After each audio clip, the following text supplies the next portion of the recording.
فتوحاتو کې خپل قوم ته یا دنیاوالو ته ور وړاندې کړو، تقدیم یې کړو، د یوه غم نه په بل غم باندې واوښتلو. خو دغسې یو وحشتناک زندان د دغه ظلمونو سره او د 1,100,000 شهیدانو سره باید هغسې قوم چې دا ورځې تېرې شي، داسې قوم باید بیا د ګوانتانامو د زندان نه په دغسې ډار او نفسي رعب باندې نه وای مبتلا، کوم چې اوس دا قوم پې مبتلا ده. د جهاد خبرې مه کوه، ولې؟ چې بندي بشي. جهاد مه کوه چې بندي بشي.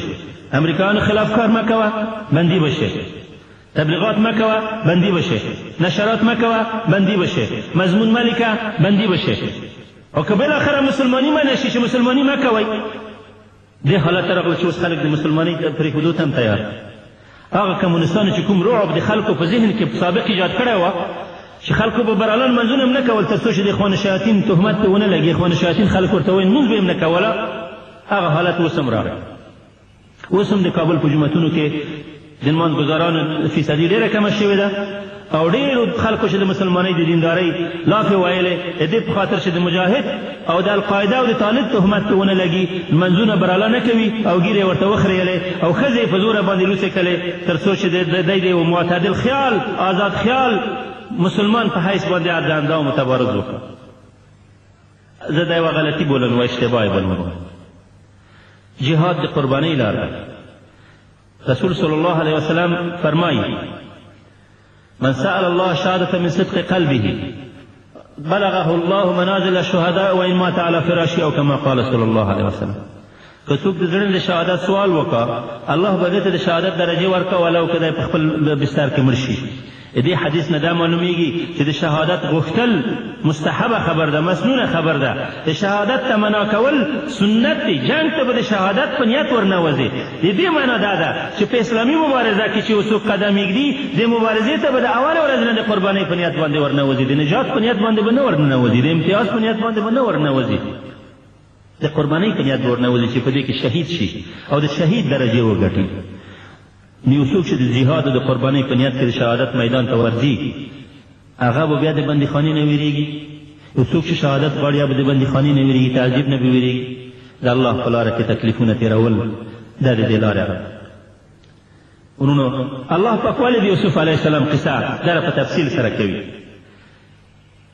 هېڅ قصه په قرآن کې په دومره تفصیل سره نه ده ذکر شوې لکه د یوسف علیه السلام قصه چې په تفصیل کې ذکر ده. په دې کې حکمتونه دي، خو یو د حکمتونو نه دا دی چې الله پاک د یوسف علیه السلام د بندیخانې قصه کوي. د یوسف علیه السلام بندیخانې ته ننوتل، ولې بندیخانې ته ننوتله او ولې په بندیخانه کې وخت تېر کړه، دومره وخت یې تېر کړه او څنګه د بندیخانې نه راووتله. دا ټوله قصه قرآن ته د دې په خاطر کوي چې د یو داعي ته بندیخانې ته ننوتل او د بندیخانې تصور په ذهن کې اسانه خبر وي چې الله پاک هاسې حسین نازک بدن پیغمبر چې یوسف علیه السلام دی په کم عمرۍ کې په نوجوانۍ کې د بندیخانې په تورو تیارو کې واچوله،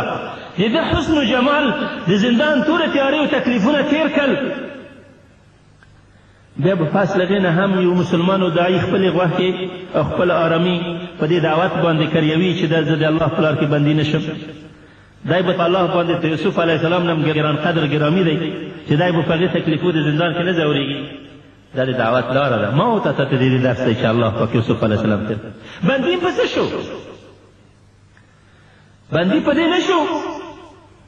چې یوسف علیه السلام کوم داسې کار کړی و چې هغه د دې وړ و چې پرې بندي شي. په ټولنه کې چې کوم خلکو ورته اخلاق ویل کړل، اوس په غربي ټولنه کې د یوې ښځې شهوتي خواهش نه وه پوره کړی.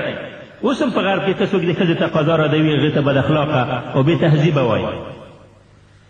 د وزیر د ښځې خفګان سبب ګرځېدلی وه، د دې په خاطر په جیب کې واچول شو. یوسف علیه السلام ورته وایي چې رب السجن احب الی مما یدعوننی الیه. یا ربه، بندیخانه کې اوسېدل راته ډېره خوښه ده، نظر هغسې د فحشا ژوند چې زما نه د ښځې غواړي، کوم د ښځو ډله چې زما نه غواړي چې د دې سره د شهوت رانۍ ژوند وکړم، د دې شهوت و عیش و عشرت ژوند د دې نه چې د زندان په تیارو کې پروت وم دا راته بهتره ده. دا تصور په دعاتو کې نن چېرته ولاړل؟ په مسلمانانو کې دا تصور چېرته ولاړ چې نن د امریکایانو سره په کابل کې د فحشا د ساز و د سرود د عیش و د طرب د شرابو د پیالې او د چینایي انجونو خدمتګارانو په هوټلو کې د ساز و سرود شپې تېروي د دې د ډاره چې بندي نه شي دغه تصور په دې مسلمانانو کې چېرته ولاړ چې ووایي چې یا ربه د ګوانتانامو زندان کې په قفسونو کې شپې تېرول راته اسانه دي نه داسې د فحشا او د شرابو د فجور په مجالسو کې اوسېدل دا درس خو باید یوسف علیه السلام د دې قول نه دوی اخیستی وای ما ته چا وویل چې ته دا خبرې مه کوه بندي به دې کا احتیاط وکړه ما ورته عجیبه ده ما ورته ویل چې یوسف علیه السلام یې زنا ته دعوت اوله هغه ورته ویل چې رب السجن احب الی مما یدعون الیه تاسو ما کفر ته دعوت وایه نو زه غیر له دې نه چې هغه څه درته وایم چې یوسف علیه السلام چې رب السجن احب الی مما تدعونني الیه د دې نه راته بندیخانه ګرانه د نظر دې نه چې تاسو کوم ژوند چې زما نه غواړئ تاسو زما نه دا غواړئ چې زه ستاسو کفر ته کفر ونه وایم د موجوده حکیمان او د حکمت او د مصلحت دعات چې اسلام کې ډار او جبن او ذلت ته د حکمت او د مصلحت جامې وراغوندي هغوی زما نه دا غواړي چې د کرزي نظام ته اسلامي جمهوري ووایم دا ونه وایم چې افغانستان یوه مستعمره د امریکایانو دی دا ونه وایم چې زموږ ملک نیول شوی دی دا ونه وایم چې د دې نظام په خلاف جهاد فرض عین دی دا ونه وایم چې د امریکایانو د صلیبیانو په خلاف قیام په هر مسلمان باندې فرض دی واجب دی قیام دی دا ونه وایم چې د حکومت سره کار کول ناروا دي دا ونه وایم چې په افغانستان کې زموږ عزت او عفت تر پښو لاندې دی دا ونه وایم چې هلته اسلام په خلاف په ځای باندې د اسلامي بیرغ په ځای باندې صلیبي بیرغ ولاړ دی دا ونه وایم چې د ټوله دنیا د دې کمکي اسلامي نظام د ورانولو دپاره اختلاف کړی دی دا ونه وایم چې هلته زموږ د جهاد مشران د کفر په لمن کې ورلوېدلي دي دا ونه وایم چې زموږ علما نن د بلعام ابن باعوره په مسند باندې ناست دي کفر ته اسلام وایي اسلام ته کفر وایي او دلو و اضلو په ګمراه کن فتواګانو باندې د ملت ګمراه کوي او د دین تحریفوي او فکر منحرفوي دا ټولې بدبختۍ وزغمم په دې جرم کې چې ته ورځ بندي نه شم سبحان الله 200 جیلونو زولنې 200 زولنې ته دې نه راته اسانه دي چې یوه خبر د اسلام په خلاف باندې وکړم د عبدالله ابن حذافه رضی الله تعالی عنه قول را په یادېږي چې د هرقل سره بندي وه تلداف یې کړه تعذیب یې کړه ویې ویله بیا یې ورته ووی چې صرف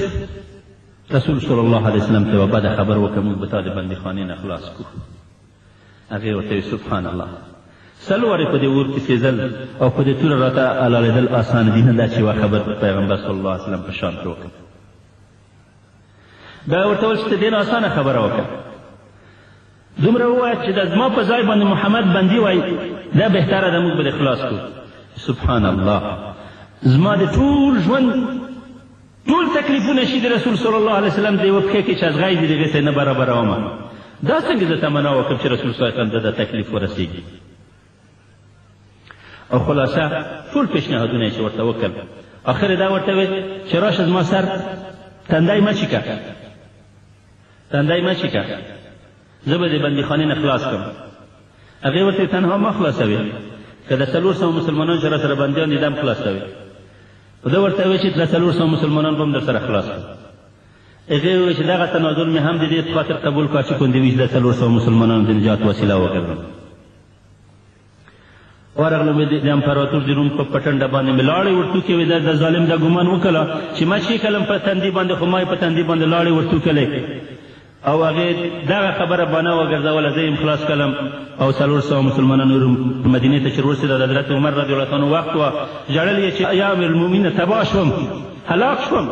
ما تنازل وړاندې کړی دي دښمن ته وایي څه دې کړي دي ما د خپل خلاصونو د دې مسلمانانو د خلاصون په خاطر باندې هغې په ټنډې باندې ما چې کړی دی داس خواهش یې وکړه قصه یې ورته وکړه ای امیر المؤمنین قسم په خدای د ځان په خاطر مې دا کار نه دی کړی د دې 400 مسلمانانو د نجات په خاطر باندې مې کړی دی حضرت عمر رضی الله عنه منبر ته جګ شو او ورته ویې چې مسلمانانو عبدالله ابن حذافه د دې کار په خاطر باندې 400 مسلمانان آزاد کړي دي د مرګ نه زه نن د ده تندی مچې کوم او په تاسو ټولو باندې حق دی چې د عبدالله ابن حذافه رضی الله تعالی تندی مچې کوي تر څو چې ده په زړه کې چې کوم احساس د کمترۍ پیدا شوی دی دغه احساس ورک شي د ده زړه نه هغه مسلمانانو چې دا احساس نه کوله دومره یې هم نه منله چې کافر ته دا راووایي. دغه کوم خلک چې نن د اسلام دعوه کوي په سر پټکۍ په مخ ګیرې لري او د کفر او د بشتت په مزدورۍ کې د اسلام نه دومره تنازلات کوي، د صحابه و دغه قصې چیرته دي چې دغه قصې دی یاد د کفر په لښکر کې ولاړ